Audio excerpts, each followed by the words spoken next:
አሰላሙ አለይኩም ወራህመቱላሂ ወበረካቱ። ድና የተከበራችሁ የቻናሌ ቤተሰቦች እንዴት ናችሁ? ሰላም ናችሁ ወይ? እኔ ሰላም ነኝ አልሐምዱሊላህ ረብል ዓለሚን። ባለፈው ቪዲዮ ለቅቄ ነበረ ስለ ባልትና ስራ ማለት ነው። እና አብዛኞቻችሁ ስንት ፈጀብሽ፣ ስንት ወሰደብሽ፣ የቤት ውስጥ ኪራይ ስንት ነው፣ ወራትስ ስንት ይበቃል ላላችሁኝ አጠር አድርጌ መልስላችኋለሁ።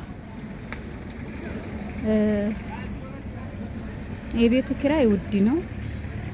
ያው ገበያ ማዕከል አካባቢ ስለሆነ ውድ ነው። በወር 15,000 ብር ነው ማለት ነው። የሰፈር ሱቅ ቢሆን ወረትም ብዙ አይልም። ቤት ኪራውም ይቀንሳል ማለት ነው እንደየ አካባቢው። ይሄ ግን 15,000 ብር ነው ኪራው። ደግሞ ቀላል ወረትም አይበቃውም ማለት ነው።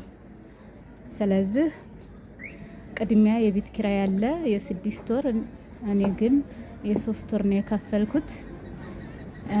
የመደርደሪያ አለ። መደርደሪያው ያው የራሳችሁ ነው የሚሆነው። ስትወጡ ሂሳቡን ለሌላ ስታስረክቡ ገንዘቡን ትቀበላላችሁ ማለት ነው፣ ወይም ማውሰድ ትችላላችሁ እቃውን ማለት ነው፣ መደርደሪያውን። ስለዚህ ይሄ ሱቅ በወር 15,000 ብር ነው። የ3 ወር ተከፍሎበታል። የመደርደሪያም 27,000 ብር ተከፍሎበታል። ከዚህ ጭምር 600,000 ብር ፈጅቷል ማለት ነው። ይህን ስላችሁ ውስጥ ብዙ ዘይቶች አሉ። መጋዘን በብዛት ዘይት ነው። ስለዚህ 600,000 ብር ፈጅቷል። እስከ ቤት ኪራይ እስከ መደርደሪያ፣ አንዳንድ ደግሞ የሚሟሉ እቃዎች አሉ። ሚዛን፣ እንደዚህ አይነት ኮሜዲ ነው ያስፈልጋል።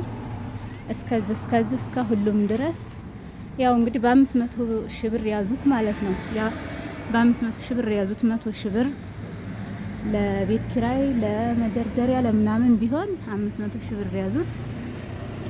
በብዛት ዘይት አለ ማለት ነው። ዘይትና ዱቄት ብዙም ብር የያዘው እሱ ነው ማለት ነው። ገናም ደግሞ ያልተሟሉ ነገሮች አሉ። እያደር እየተሟላ ይሄዳል ኢንሻአላህ።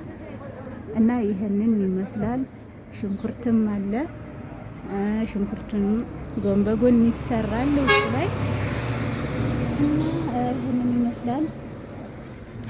ማንኛውም ነገር ለቤተሰብ ማዘዝ ከፈለጋችሁ እልክላችኋለሁ። እና ላይክ፣ ሼር፣ ሰብስክራይብ አርጉኝ። የሚሰራን ሰው አበረታቱ። በተለይ ስደተኞችን ማበረታታት አለባችሁ። ከስደት ተመልሰን ሀገራችን ላይ ያለንን ሰዎች ማበረታታት ግድ ይላል ማለት ነው።